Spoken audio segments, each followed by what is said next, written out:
celebration of Rita, Redmond, and wherever you've come from to be here today, welcome and thank you on behalf of the family for sharing this time together. Something to read from Carla and Mariah would like to convey their sincere apologies for their absence today, but they both have chicken pox. I thought it was a thing of the past, but nevertheless, but they would love to have been here and are sure that Rita would have understood. Bill assured me that Rita would say they don't need to be here. But welcome to all of you, and great to have some time together with family and friends. Around 97 years. Wow. Anyone else in here 97 years? Okay.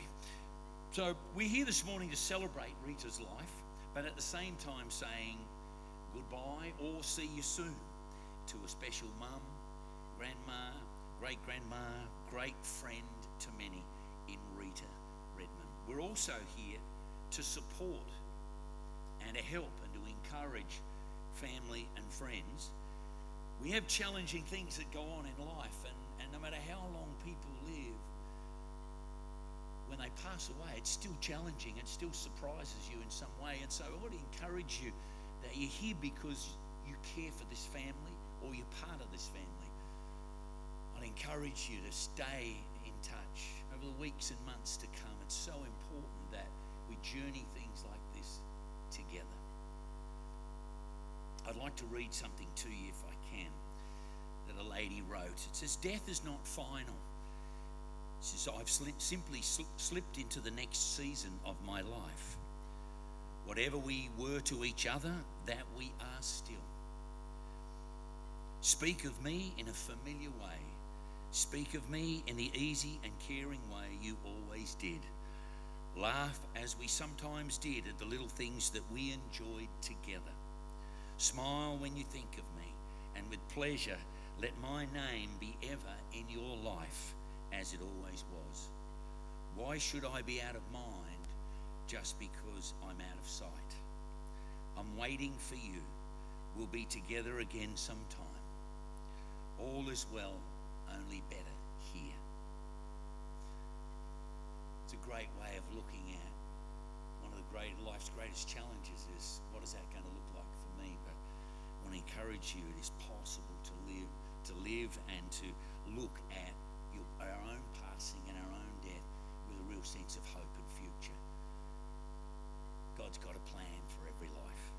He had one for Rita. He's got one for you. He has one for me. I'd like to invite Michael Redmond, Rita's eldest son. If Michael, would you like to come? Known as Mickey. Does that make more sense? Mickey, would you like to come and share? You do have to stand up on that.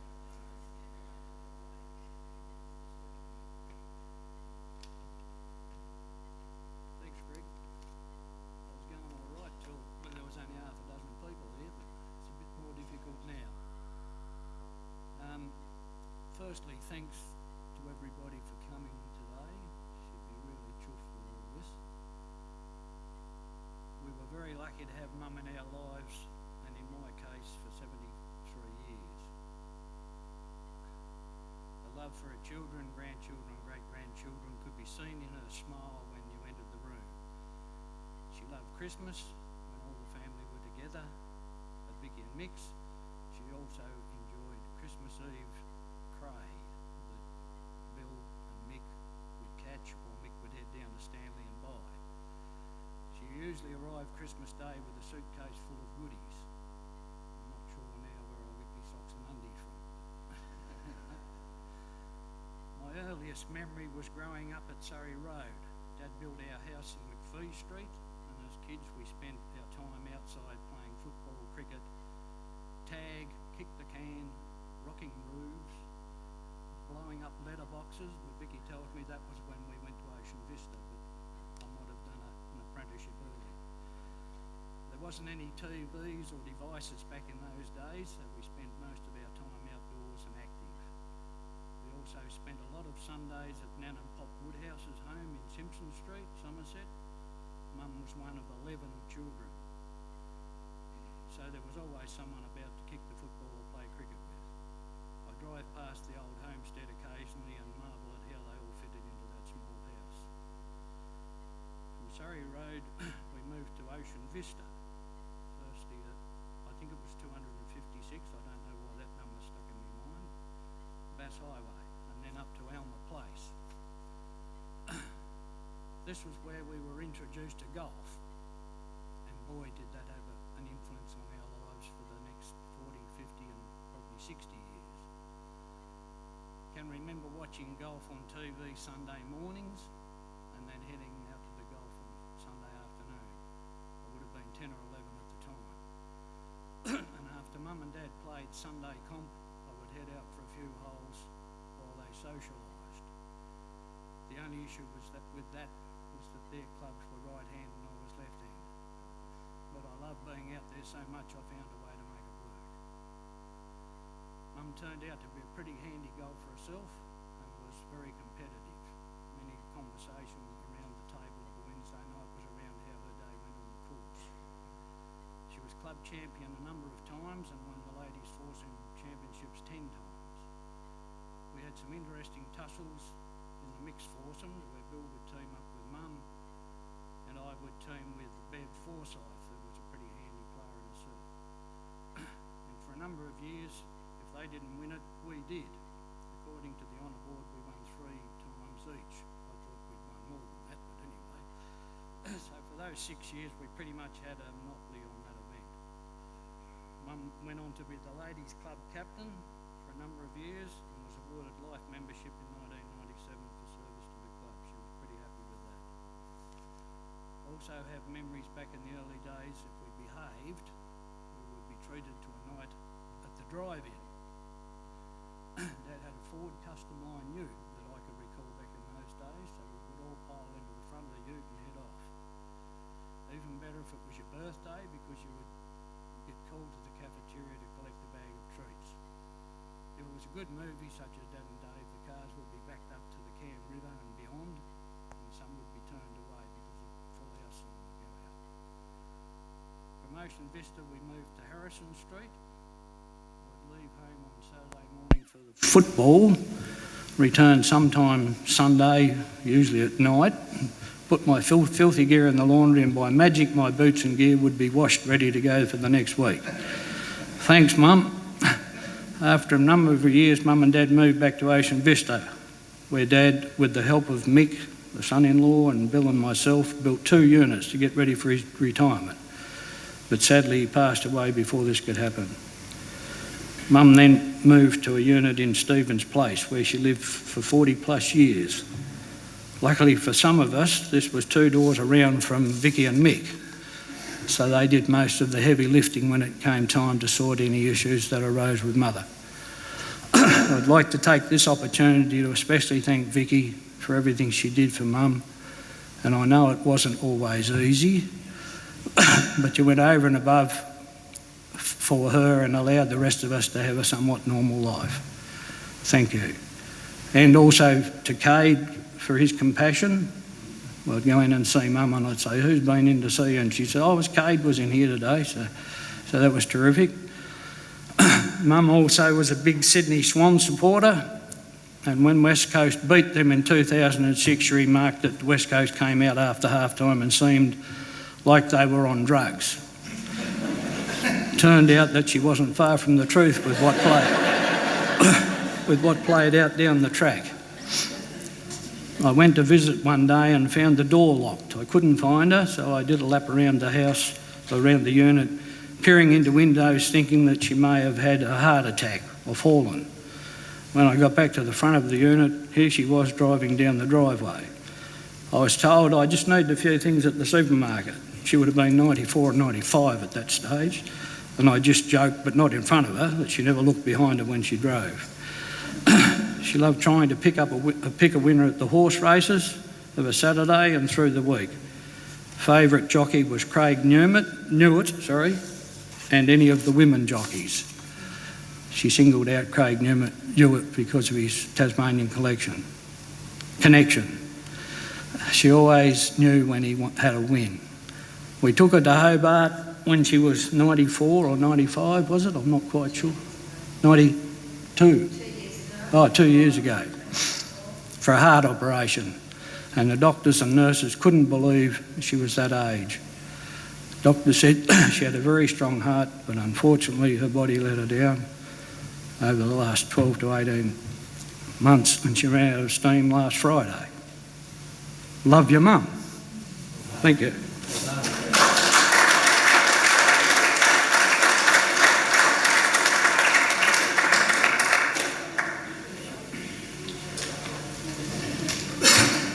Thank you, Michael. I'd like to introduce Bill. He's going to come and share. You can put your hands together for Bill as he comes. Good morning. Great to see you. Thank you to everyone for coming out. Would you please put your hands together for my brother? That, you know, it's easy to do before you get up here. You forgot that little bit. That's cursive, I can't read that. The family would like to thank Mum's neighbours, Gay and Rosalie, for their kindness over the last 30 years and for their visits and cooking over the last 9 months. Thank you very much.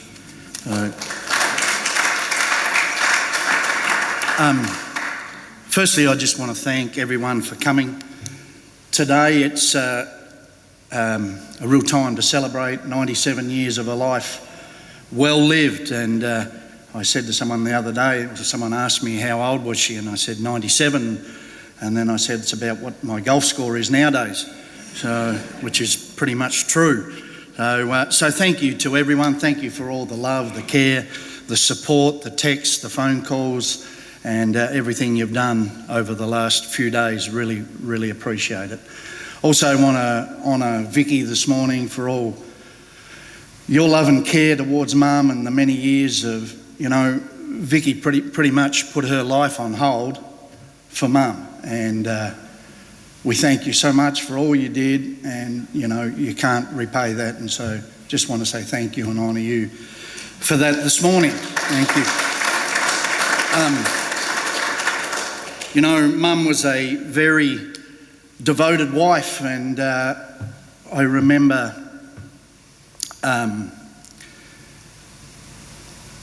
there was some great moments and some challenging moments, as they are in every marriage and every family. Anyone know that there's always a challenge, and I'll never forget, and I'll probably get shot for saying this, but one time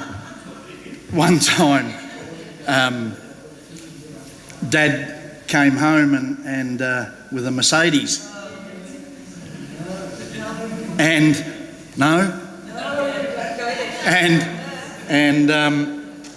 the only thing wrong with that was he'd actually taken Mum's Ford Escort down and traded it in on it without telling Mum, and so it was a little bit of a challenge for about 3 weeks. They never spoke, and Mum said to Dad, well, until you take that darn car back and get mine back, then sorry, but we're not talking. And so 3 weeks later, Dad took the car, drove the Mercedes down, but he came back with the Escort and the Mercedes. He had both. So he compromised. And I'll never forget another time he bought a MG Sports. It only had 2 seats in the front, and you remember this little bench seat thing on the back that you had to sit on and sort of turn your legs to the side to have enough room. But we would go and see my grandfather with Dad and Mum and Karen and I in this MG Sports to Exeter, along the, if you know that the main highway then was the back road through to Exeter, through Devonport and that, and Karen would be sitting on this little seat, and I'd have to lay up on the bench on the little seat below the back window all the way to Exeter and then all the way home, because there wasn't enough room. But Dad loved the car so much that, and used to take me to Mini League, and he'd park it on the trotting track outside Mini League at Wivenhoe. And the first time we ever went there in it, he went to start it up after the Mini League had finished, and of course it wouldn't start. And so there's all these guys pushing it around the trotting track, trying to jump start it to get it going. He loved his little cars. As for Mum, as a golfer, I think Mum got down to probably around about 12 handicap, somewhere around about that. I'm not 100% sure, and I won't sort of too much on what Mickey said, but she was a 2-time ladies singles club champion, 7 times runner-up. And it sounds like I'm introducing her to the first tee, doesn't it? Right now. Yeah. And I had the privilege of playing with Mum, as Mickey said, and for me as a golfer it was a real highlight of my time playing golf to win 3 mixed foursomes championships at Burnie. And I was having the discussion with Mum probably about 3 or 4 months ago around this, and I went to visit her on a Sunday afternoon, and as usual, and she said, "How did you go at golf yesterday?" And I said, "Yeah, played all right." But I was explaining to her about the 7th hole at Burnie and how the pin was on the front of the green but down the bottom, and if you missed the green to the right you had no shot, no hope of stopping the ball before the hole. And she sort of paused for a minute and looked at me and said, "Yeah, remember the day we played in the mixed foursomes championships and you put me up the top side there and the pin was in that exact position and we were there for 3." And I said, "Mum, no, I don't remember." And she sort of looked at me and she said, "And remember I chipped it in the hole for birdie?" I said, "Mum, no, I don't remember that." She said, "Well, do you remember when we got round to the 10th and you put me on the green for 2 and I had this birdie putt and knocked it to about 2 or 3 feet, and you, being a smarty pants, thought you'd just walk up and tap it in and then you missed it?" And I said, "Mum, no, I don't remember that. I don't even know where my car keys are. How could I remember that?" But talking through a lot of those things in the last little bit with Mum was a real treasure for me, and great memories of those years gone past. But I want to just finish and close with this, that have an assurance that Mum is in heaven now and reunited with Dad, and very, very thankful for that. Many of you wouldn't know, or most of you wouldn't know this, but in 1996 I became a Christian, and a guy by the name of Eric Overton, a few of you guys would know Eric and Roy, and Eric came up to me on a building site and he said, "Did you know that your dad committed his life to Christ in late 70s, early 80s? And I said, "No, I had no idea." And so I was pretty excited about that. And a bit after that, Mum had a fall, her last fall at home, and before she moved to Coronado, and we were sitting in the Burnie Hospital, and I relayed that story about Dad with her, and how he'd been to a full gospel men's breakfast with Roy Overton and responded to an altar call, and I said to Mum, "Did you know that?" And she said, "No, I never knew any of that." And I said, "Mum, would you like to do the same thing? Would you like to commit your life to Christ?" This is about 3 months ago, and she said, "Yes, I'd love to." And so I led her in a simple prayer, and so I have full assurance now that she's reunited with Dad in heaven, and no doubt hitting them straight down the middle and still being the best putter in heaven that heaven's ever seen, because she was a very good putter. And I actually played a few holes on Sunday afternoon and used her old putter just to say thanks, Mum. So thank you, and thank you everybody for being here.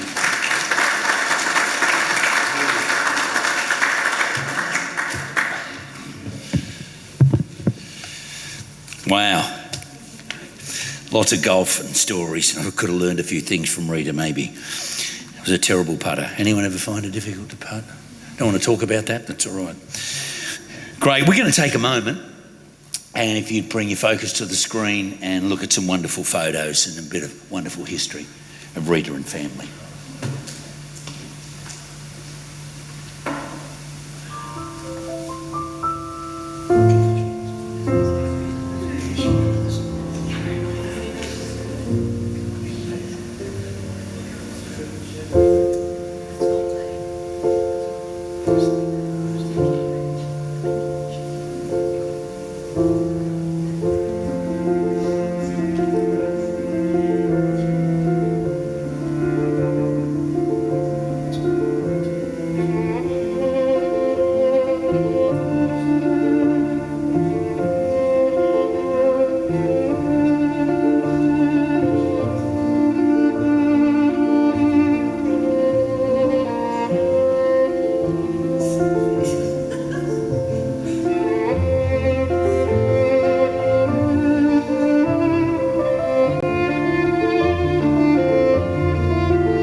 Beautiful memories.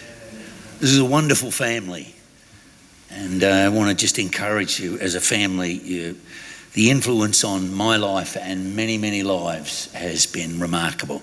And of course, Bo and Rita are right at the forefront of that, but the influence and care and encouragement through my life has been wonderful through this family. So I'm very, very thankful for all of you, particularly for Rita and Bo leading out and so on. We're going to place some petals on the casket now if the family would like to come into the front here, and there's place the petals, and then others that if you'd like to follow. Yes.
Wonderful. At the request of the family, I'd love you to stand with me, and we're going to say the Lord's Prayer together. And it begins with Our Father. If it's strange to you, I'll run through it. Our Father who is in heaven, hallowed be your name. Your kingdom come, your will be done on earth as it is in heaven.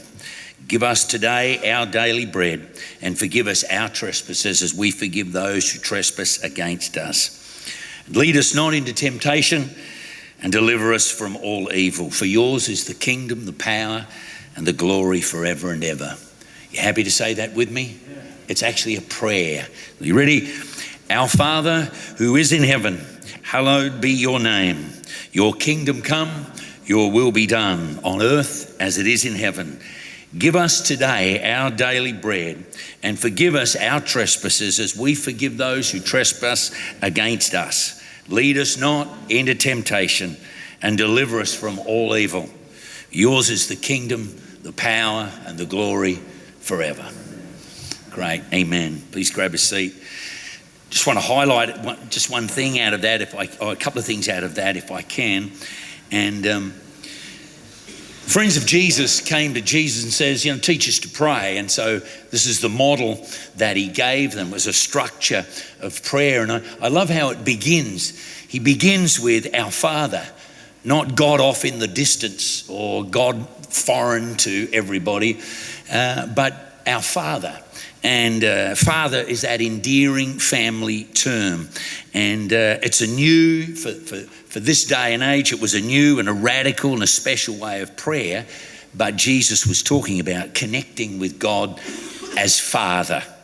Jesus is saying God wants relationship with us, close, everyday connection. And that everything that matters to us matters to him. And we can know and enjoy him close up and personal as God, also as our everyday caring Father in all of our lives. The other thing that Jesus highlighted in the first line is it's our Father. And Jesus says, our Father, not just my Father, but our Father. He's also talking about us, the we, the together, the family coming together with him as God and Father of a massive family. Doing life together, connected with him and so connected with each other, especially in challenging times like this. It is our together and we. Whether we're younger or older, whatever challenges you face, whatever dreams you have, whatever things you'd love to see in your life or in the lives of people you care about, we can do it with God as Father and together as one. Encourage you with that this morning. I want to finish up with in a sense, a committal, but I'm sure that we all have and know special and personal stories with Rita, how the memories we have, the life that some of you have lived. As Mickey said, I think 74 years, Michael. Wow. With Rita. Rita has been a loving mum, a grandma, great-grandma, and a friend to many. A great golfer, as we've heard this morning as well. But sadly, this season of living with Rita has come to a close. This great verse in God's word says there's a time for every season under heaven. This is the time, the season, to say goodbye or see you later to Rita. The challenge of loss and the challenge of people being removed out of our lives is that we're wired as people to spend our lives building relationships, caring for the people in our world. And the challenge is at times like this is the time to let this relationship go, while holding on to the precious memories, the fun times, the wonderful photos, and the times you've had with Rita. And can I encourage you, let's help each other. Journey this time, the weeks, the months that are ahead, journey this time together. Make a phone call, send a text, shoot an email, connect, stay connected. This is a wonderful family. And you're obviously here this morning because you've been influenced in some way by these wonderful people. Stay close, stay in those relationships, especially with the family right now. Ecclesiastes 12 is a great verse. It says, life as we know it, it's lovely while it lasts, but then it comes to a close. Life, precious and beautiful, it comes to an end. And the body goes back to the ground and the spirit to God who gave it. Rita's life mattered and influenced you and I. Can I encourage you, that everyone in the room, your life matters. Your life has influence. Just take a leaf out of Rita's book and get moving in people's lives and be connected, encourage, support, care. I want to read something to you. Some of you may have heard this. It's called The Dash. And Linda Ellis writes this and says, I read of a man who stood to speak at a funeral of a friend, and he referred to the dates on the tombstone from beginning to end. He noted the first date came for a date of birth and spoke the following date with tears. But he said what matters most of all was the dash between those years. For that dash represents all the time that they spent alive on earth. And now only those who loved them know what that little dash was worth. For it matters not how much we own, the cars, the house, the cash. What matters is how we live and love and how we spend our dash. So think about it long and hard.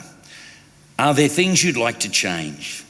For you never know how much time is left that we can still be rearranged. If we could just slow down enough to consider what's true and real and always try to understand the way other people feel and be less quick to anger and slow and show appreciation more and love the people in our lives like we've never loved before. If we treat each other with respect and more often wear a smile, remembering that this special dash might only last a little while.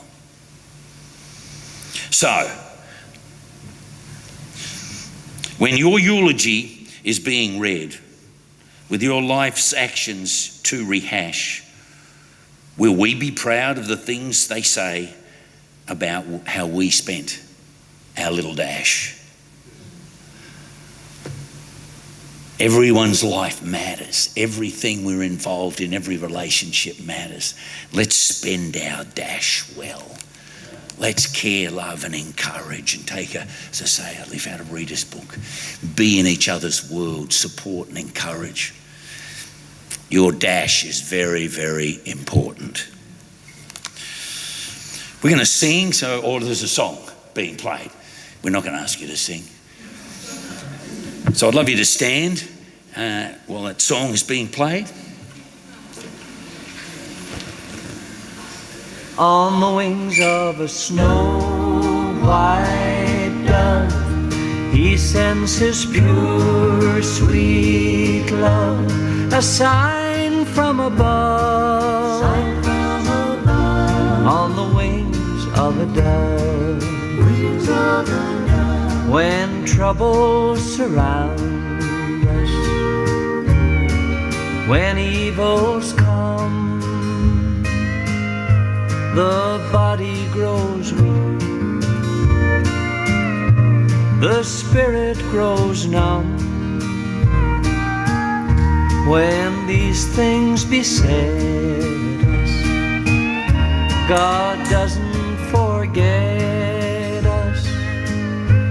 He sends down his love on the wings of a dove, on the wings of a snow-white dove. He sends his pure, sweet love, a sign from above, on the wings of a dove. When Noah had drifted on the flood many days, he searched for land in various ways. Troubles he had some, but wasn't forgotten. He sent down his love on the wings of a dove, on the wings of a snow-white dove. He sends his pure, sweet love, a sign from above, on the wings of a dove. Wings of a dove.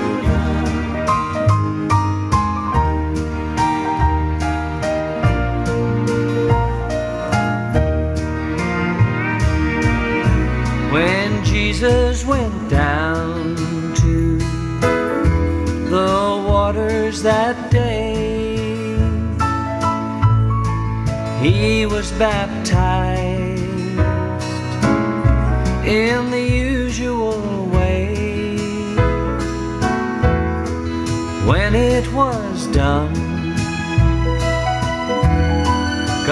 blessed his son. He sent down his love